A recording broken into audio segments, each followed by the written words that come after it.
Buenos días, mis hermanos. Dios les bendiga, les guarde. Es su amor el que nos impulsa. Su amor es suficiente. El apóstol Pablo dijo que es alto, es ancho, es profundo. No lo podemos nosotros definir, comprender. Yo quiero iniciar con una interrogante antes de entrar en el sermón de esta mañana, la reflexión de esta palabra. ¿Son malas las tradiciones? ¿Qué piensa usted? Pregúntele a su hermano que está ahí al lado. Hermano, ¿qué piensas tú? ¿Son malas las tradiciones? Y para que no sea una pregunta cerrada, si le dice sí, ¿por qué? Y si le dice no, ¿por qué?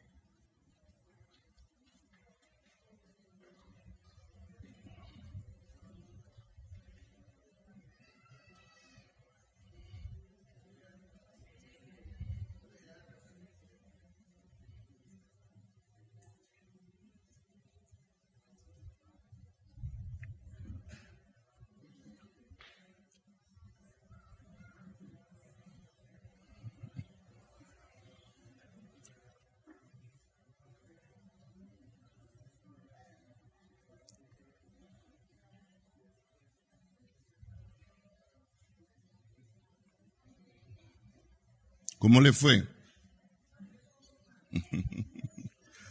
Está más complicada la cosa. Bueno, hermano, este es un tema complejo. Ese es un tema complejo, es delicado, pero es necesario que tenga su debida reflexión. Por ejemplo, muchas de las tradiciones que son heredadas de los misioneros evangélicos, quienes vinieron para traer el evangelio hasta acá, no siempre tuvieron un fundamento bíblico. No siempre. Por ejemplo, la música y el estilo de la alabanza. O sea, muchos de los que los misioneros anglosajones trajeron, nosotros lo adoptamos y si uno coloca un ritmo diferente, ya la gente se incomoda y lo ve como algo porque tradicionalmente se ha hecho así. Los rituales o prácticas específicas, ¿no? La forma de vestir durante los servicios, la duración de los cultos, la organización de ciertos eventos. Mucho de eso tiene su origen en algo que ha sido culturalmente heredado, se ha dado en el tiempo.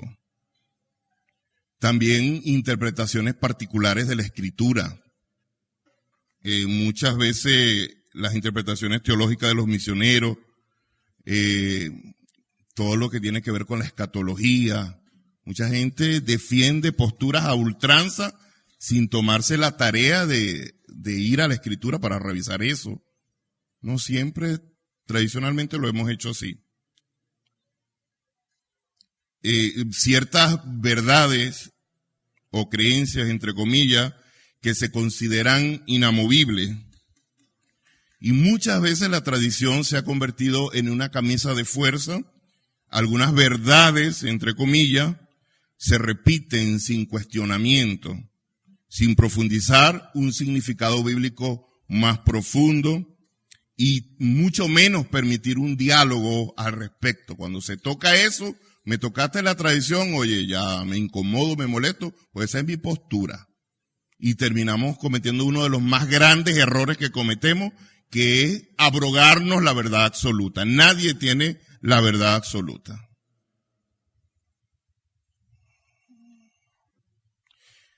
Yo, en esencia, me considero una persona conservadora. Yo soy del tipo conservador. Y no se trata de demonizar la tradición, porque bien llevada puede ser un puente para fortalecer nuestras convicciones de fe.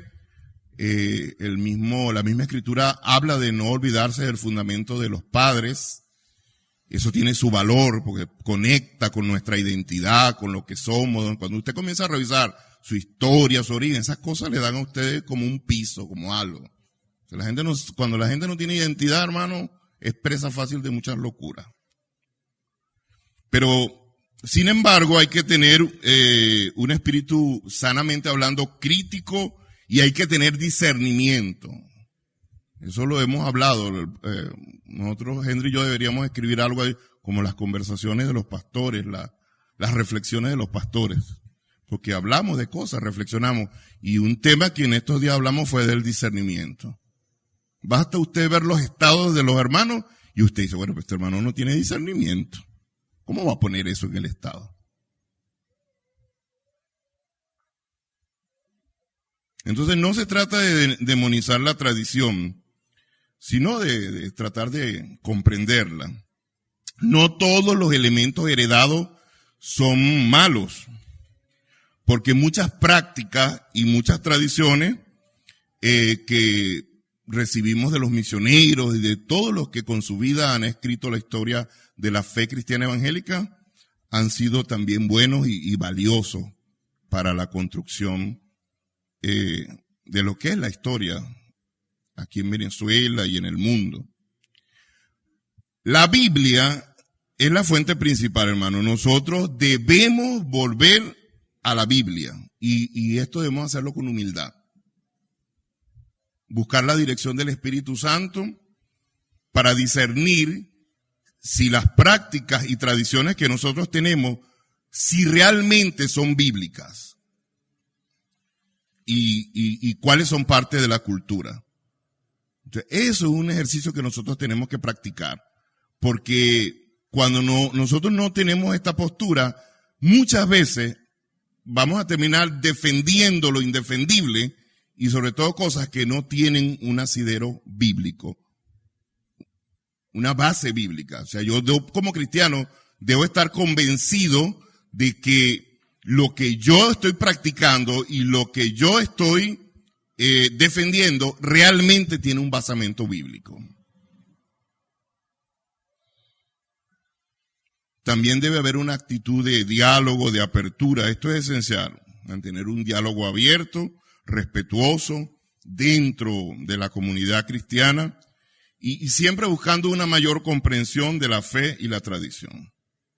La fe cristiana evangélica, hermano, es un camino constante de búsqueda y de aprendizaje. Pero para esto hay que revestirse de humildad. Hay que revestirse de humildad.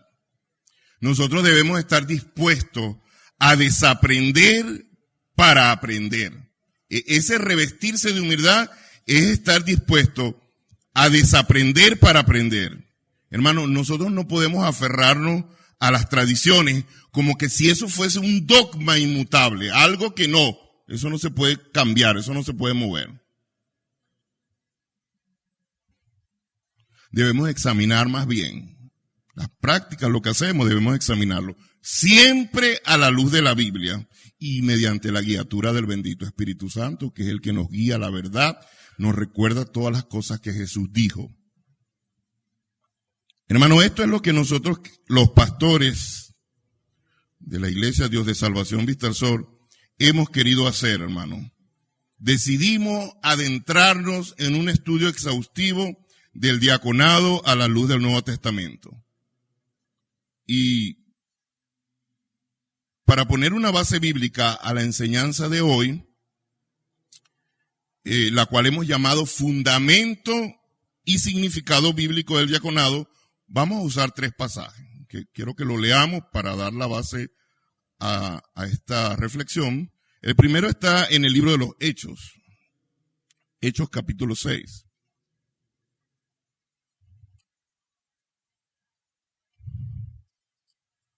Y vamos a leer allí esa porción de ese relato.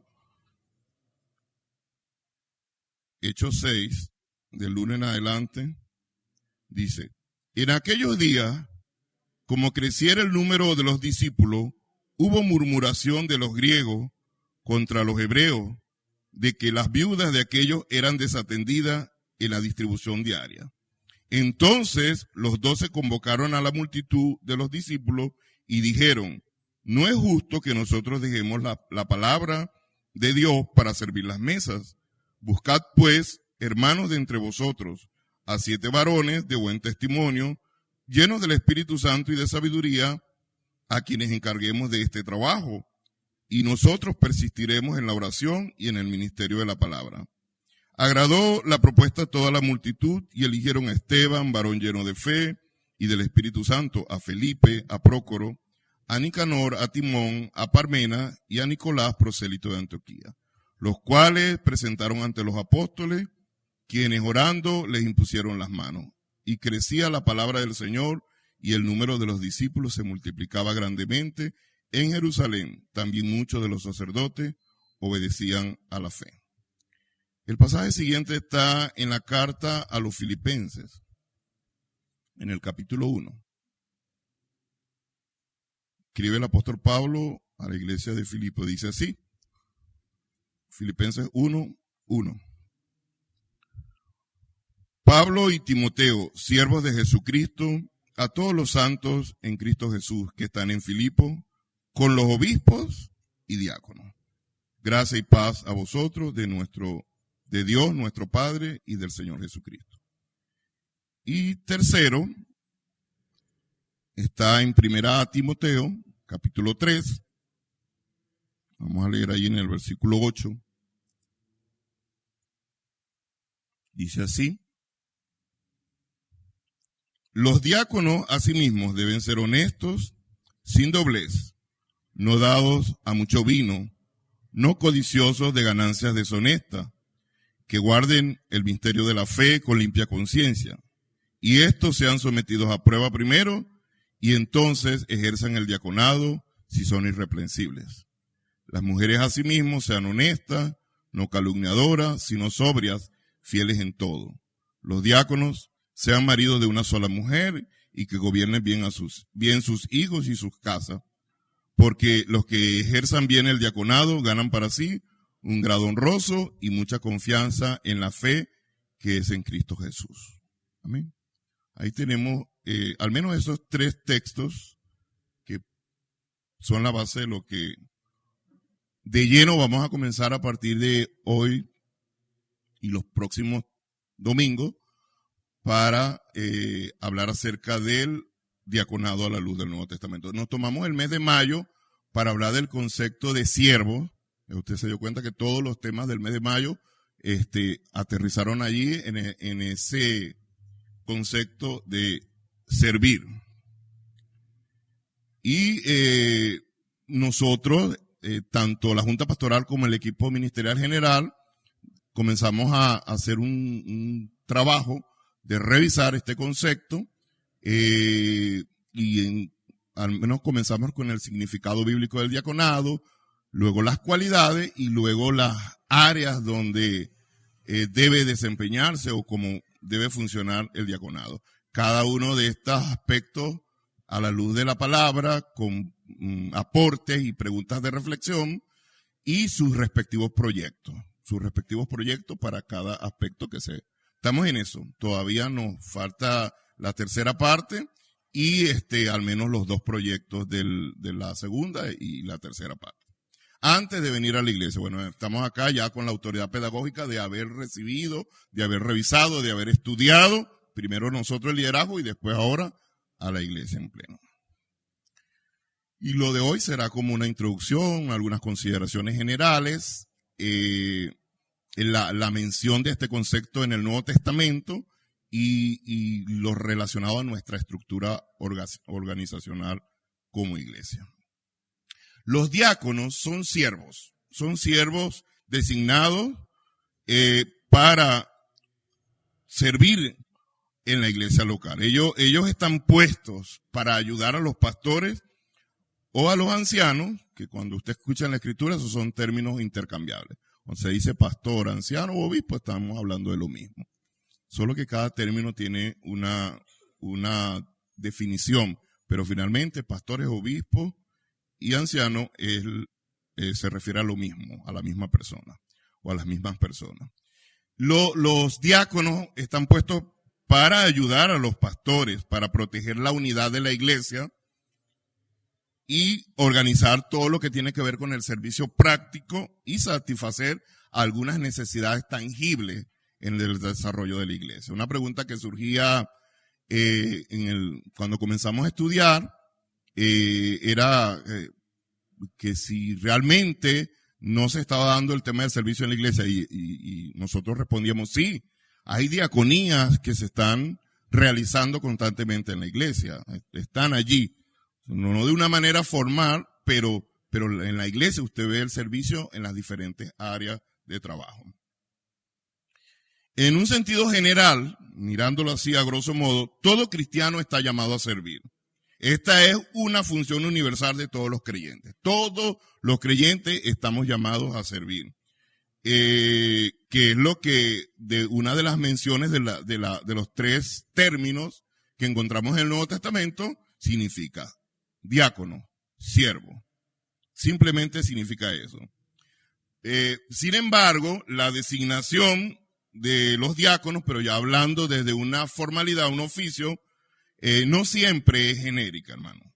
Se refiere justamente a una mención que la Escritura hace acerca de el establecimiento, la instalación, el reconocimiento formal de un oficio eclesiástico. Eso está. ¿Hay diaconías? ¿Se está dando el servicio en la iglesia? Sí, pero hay un momento en el que esto se reconoce, se le da la formalidad y estamos hablando de un oficio en específico, un ministerio designado para un grupo de hermanos en particular.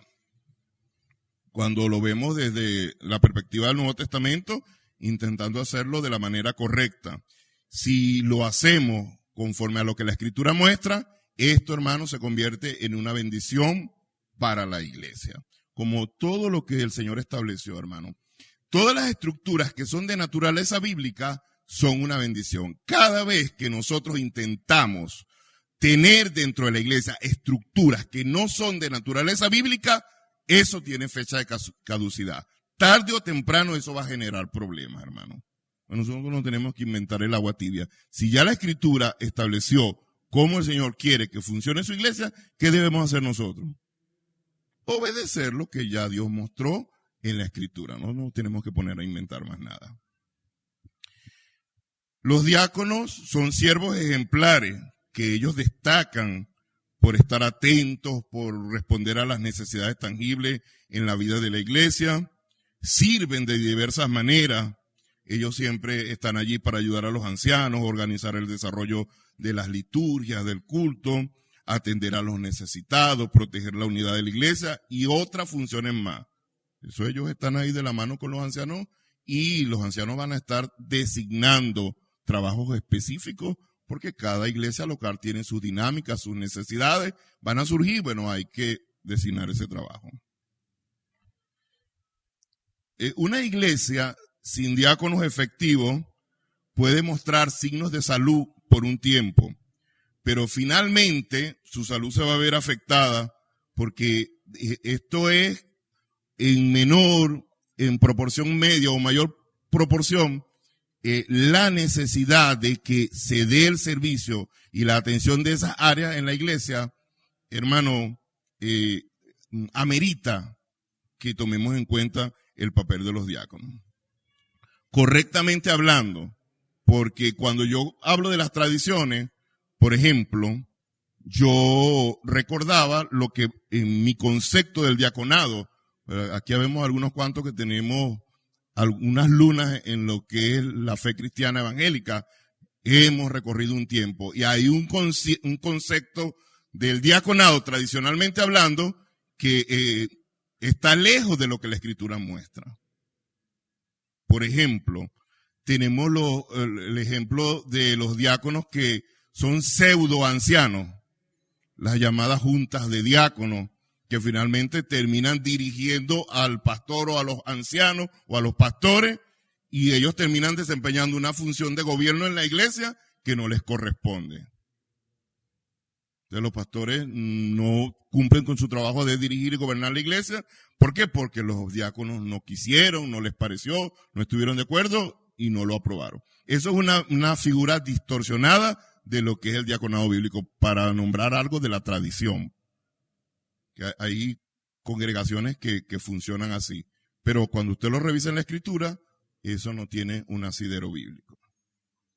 Cuando nosotros entendemos de manera bíblica que los diáconos son un equipo de siervos delegados para ejecutar la visión de los ancianos en áreas específicas que les sean encomendadas. Eso realmente es el entendimiento de la manera bíblica. Ellos están puestos como siervos delegados para ejecutar la visión de los ancianos en áreas específicas en que ellos se les va a encomendar. Ellos van a hacer ese trabajo. Y yo comencé hablando de mi ejemplo, de mi experiencia como evangélico viejo, de los que tenemos años en el evangelio, porque pudiera terminar siendo como un término nostálgico, en el sentido de las experiencias no tan agradables como las que acabo de nombrar, pero también la de los rostros de esos hermanos servidores específicos que sí trabajan abnegadamente por el servicio de la iglesia. ¿Cuántas veces el trabajo de la iglesia fue obstaculizado y dañado por los mismos que habían sido llamados para ser servidores ejemplares en la iglesia? ¿Cuántas veces el término diácono se ha convertido en un término bíblico erróneo? Tal vez muchísimas iglesias con las mejores intenciones los han instalado con un propósito equivocado. De allí la necesidad de que nosotros vayamos a las Escrituras para comprender y tener un entendimiento bíblico de lo que realmente le compete a este ministerio. Hay gente o iglesias en las cuales se han colocado o instalado diáconos, que tal vez no cuestionemos la fidelidad de ellos, pero realmente no llenan los requisitos, lo que la Escritura demanda del diaconado.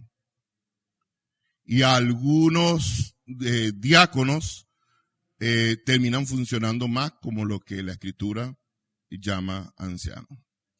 En un sentido general, decía, todo cristiano está llamado a ser diácono.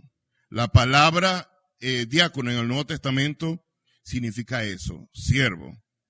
De hecho, los creyentes que siguen este ejemplo, estas huellas de servir, podemos decir que servimos al diácono por excelencia, que es nuestro Señor Jesucristo, el siervo sufriente, que él mismo dijo que él vino para servir, no para ser servido. O sea, que él nos marcó el ejemplo para dar su vida en rescate por muchos, como dice Marcos 10:45.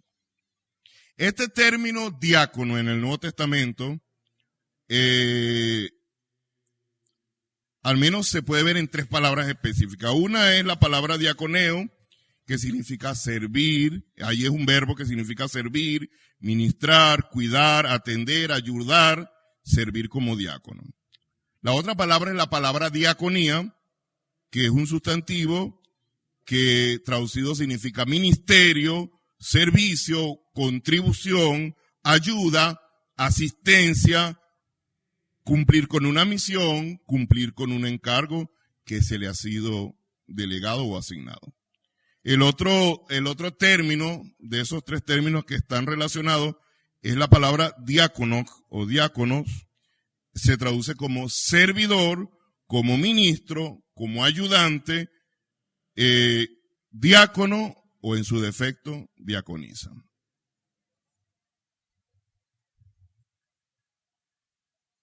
Nosotros cuando hacemos el estudio semántico o el estudio de palabras, vemos que las tres palabras tienen la misma idea.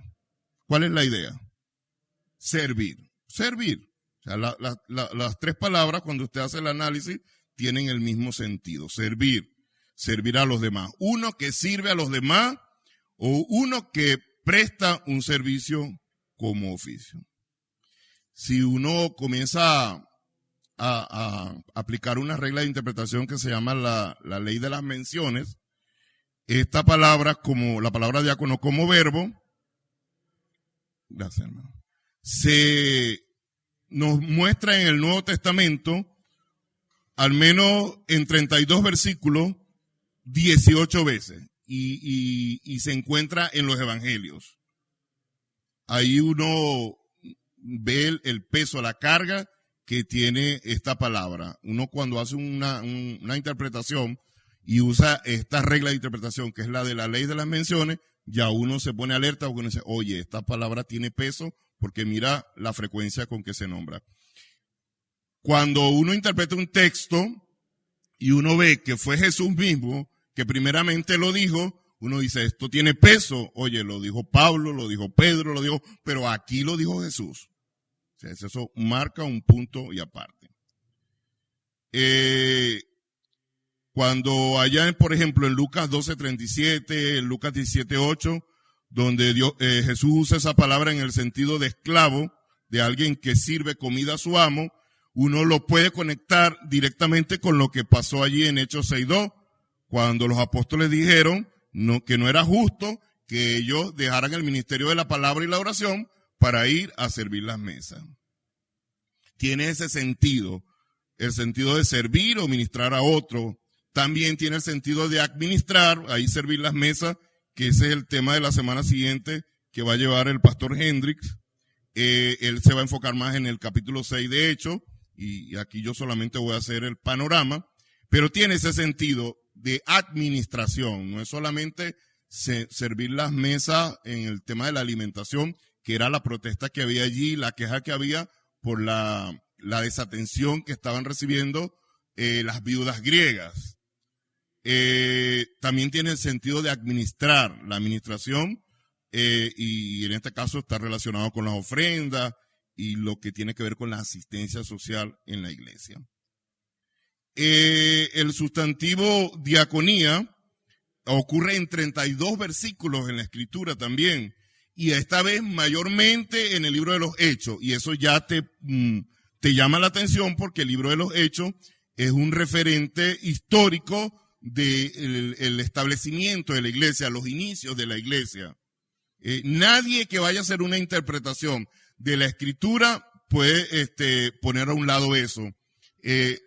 Cuando usted va a interpretar en la palabra, una de las primeras cosas que usted hace es ver cuándo fue la primera vez que se habló de eso. Por allí comienza el análisis correcto. Y aunque el texto en Hechos 6 no habla del diaconado como oficio específicamente, habla más de la palabra diaconía, que es servir, casi todos los estudiosos coinciden que ese es el origen, la base de donde parte ya lo que más adelante en las cartas va a ser el tema del oficio del diaconado como tal. Es una base, no lo podemos, por implicación tenemos que tomarlo, no lo podemos obviar. Y tercero, el otro sustantivo diácono, que ya tiene que ver como oficio, está en 27 versículos, 8 veces en los evangelios, 19 en las epístolas de Pablo, ¿ves? El peso de las menciones que tiene, y se usa como siervo o servidor. En las cartas del apóstol Pablo tiene el mismo significado, pero ya desde la perspectiva sobre todo del oficio. Hay una mención por allá, un tanto polémica, que nosotros la dejamos de último. De todas las sesiones de trabajo que nosotros nos planteamos, dejamos una sesión adicional para ir a los enconos, a los temas álgidos de las diaconisas, la mujer que nombra allí primera a Timoteo 3, en el versículo 8, nosotros dijimos, hermano, vamos a ir primero a desarrollar el tema del diaconado y las inquietudes, las dudas, donde no se ponen de acuerdo los estudiosos, vamos a dejarlo para una sesión adicional y allí vamos a plantear un criterio como iglesia respecto al punto, para no engolosinarnos ni quedarnos allí patinando como quien dice. Bueno, ore por nosotros porque esa es la última sesión de trabajo. Nosotros vemos esta mención de los diáconos o esta enseñanza respecto a los diáconos en la iglesia primitiva. Es algo que está allí. Alguien dijo que aunque la mención de este ministerio y de este oficio no es tan amplia en el Nuevo Testamento como de una manera tan discretizada, salvo la mención en 1 Timoteo, que se enfoca sobre todo en el tema del carácter, de las cualidades y del perfil, pero lo que hay allí, hermano, en la Escritura, es suficiente para que nosotros nos podamos plantear un criterio de cómo la Escritura pretende que nosotros concibamos el tema del diaconado en la Escritura. Decía que en Hechos 6 no se nombran como diáconos específicamente, sino que Lucas los nombra como los 7. Así es que lo llama Lucas allí en Hechos, los 7. La iglesia estaba comenzando, eso es algo que hay que tomar en cuenta. Todavía no se había desarrollado la iglesia de una manera integral en cuanto al ministerio en específico. Y ellos estaban atendiendo una contingencia. Y se llaman los 7 y la encomienda era servir las mesas. Esa palabra servir allí, que era la que le comentaba, es la palabra de la primera mención, que es la palabra diaconeo. Se pudiera decir que el trabajo que los 7 iban a realizar era un trabajo social, era un trabajo de asistencia social, que es parte de lo que la iglesia desarrolla en su vida normal. Y algo que finalmente sería de beneficio para la iglesia. Y este pasaje en Hechos 6 marca un precedente porque deja ver que se necesitan de requisitos espirituales para este ministerio. Lo encierra en un concepto que eran hombres que tenían que estar llenos de sabiduría y del Espíritu Santo. O sea que debían calificar para eso. Y es bien importante recalcar que los diáconos, cuando usted mira el Nuevo Testamento, especialmente en los inicios, en la iglesia naciente, la iglesia primitiva, ellos no fueron puestos para ejercer el gobierno en la iglesia local. Cuando los misioneros iban y fundaban las iglesias, ¿qué establecían ellos? Ancianos. No habla la Escritura de que establecían diáconos. Es una manera de nosotros poder hablar de lo que era la competencia de ellos. Pero sí nos deja ver también la Escritura que en la estructura de los diáconos era parte de lo que algunos han llamado los oficiales de la iglesia. Por eso el apóstol Pablo, allá en Filipenses 1:1, él hace el saludo y reconoce a los ancianos y diáconos. Así mismo es. Pablo dejó a Tito allá en Creta para que él estableciese ancianos en cada iglesia. ¿Recuerdan eso, verdad? Pero él no menciona allí la necesidad de constituir o de establecer diáconos, ¿verdad? No está allí eso. Entonces, los diáconos ejercen un ministerio de servicios, de asistencia material o social, como una manera de fortalecer la tarea pastoral. Pareciera que luego, quizás porque la mayoría de las iglesias estaban usando diáconos en el ministerio local, entonces Pablo, por el tono que usted ve como Pablo escribe a 1 Timoteo, ahí en el capítulo 3, por la manera como les da las instrucciones y los requisitos, tú notas que es un asunto como de orden, para marcar un orden de cómo se debía ejercer el oficio del diaconado, lo que usted ve allí en 1 Timoteo 3, del 8 al 13. Y la mención que hace Romanos 16, 1 y 2 de Febe, que muchos piensan que también habían diaconisas, y los requisitos para ella que la relacionan con el versículo 11 del capítulo 3 de 1 Timoteo, que esa es la tarea que nos vamos a tomar en la última sesión nosotros de trabajo. Finalmente, mis hermanos, ¿por qué es importante para la iglesia, voy a personalizarlo, por qué es importante para la iglesia Dios de Salvación Vista al Sol que estudiemos el diaconado a la luz del Nuevo Testamento? A ver, dígame usted, ¿por qué es importante? Esa pregunta me lo hizo una hermana. Me llamó aparte y me dijo, hermano, ¿por qué? Y yo dije, su pregunta es lógica, porque no habíamos hablado del tema. Era un tema que desde salía esporádicamente el tema, pero formalmente no lo habíamos hablado y desde el púlpito tampoco, menos. Siempre cuando hablamos de liderazgo hablamos solamente de establecer ancianos.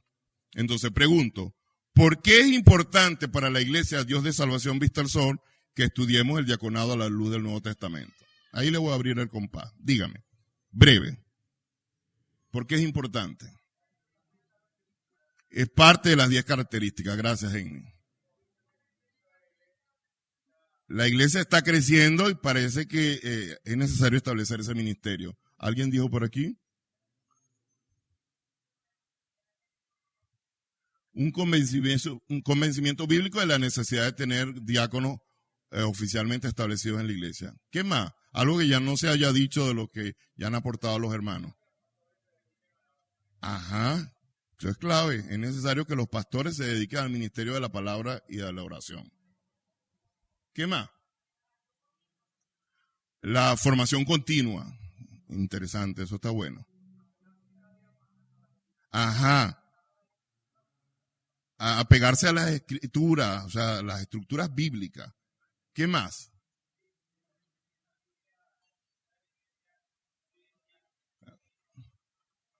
Lo vemos en la escritura. Hay requisitos y está ahí la mención. ¿Alguien más?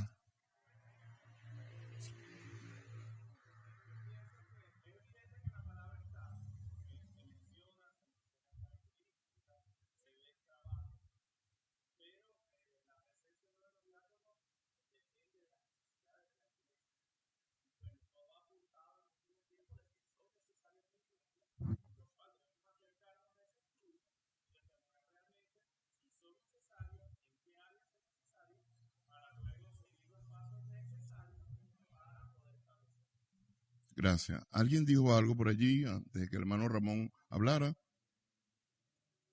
Ok. Obediencia a la palabra, sí, lo que decía la hermana Adriana, anhelamos parecernos a lo que la escritura dice. Sí, al menos esa fue la respuesta que le dimos a la hermana. Le dijimos, hermana, nosotros anhelamos ser una iglesia bíblica. Fue una de las primeras cosas que le dijimos. Y queremos seguir conformando nuestra estructura organizacional.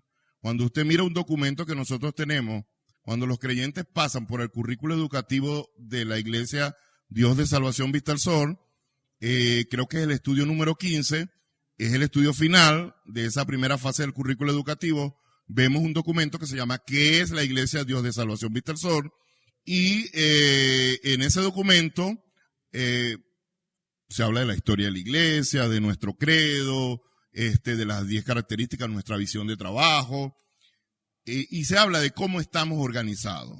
Y usted va a encontrar en ese documento que estamos organizados, pastores, el ministerio de los diáconos y los diferentes ministerios o el abanico ministerial por el cual se desarrolla en cada aspecto de la iglesia. Esa es nuestra estructura. Los ancianos, los pastores, el ministerio de los diáconos, que ahora es que nosotros estamos entrando para darle formalidad a este ministerio, y los ministerios que evidentemente sí están funcionando. Tenemos ministerios establecidos en la iglesia. Ese fue el primer punto de la respuesta que le dimos a la hermana. Lo segundo que le dijimos fue que nosotros tenemos este asunto como uno de los objetivos específicos de las características o de la característica liderazgo bíblico. Cuando usted va y revisa el plan de establecimiento de la iglesia Dios de Salvación Vista al Sol, que fue un plan que nos planteamos allá en el año 2016, para los próximos 20 años, dentro de la característica liderazgo bíblico, hay un objetivo específico que dice de la siguiente manera: formar un equipo de diáconos para que atiendan las áreas de servicio de la iglesia. O sea que estamos dentro del plan, hermano. No fue un día nos levantamos, vamos a establecer diáconos. ¿Se nos ocurrió? No. Estamos dentro del ranking de lo que es el plan, de lo que nos hemos propuesto para ir en vías de establecer la iglesia. Amén. Este es mi panorama, hermano. Yo traté de circunscribirme a lo que el pastor Henry, que fue el que programó, él me colocó 3 puntos. Introducción al diaconado, la mención del término en el Nuevo Testamento y nuestra estructura organizacional. Hasta aquí llego yo. Póngase de pie.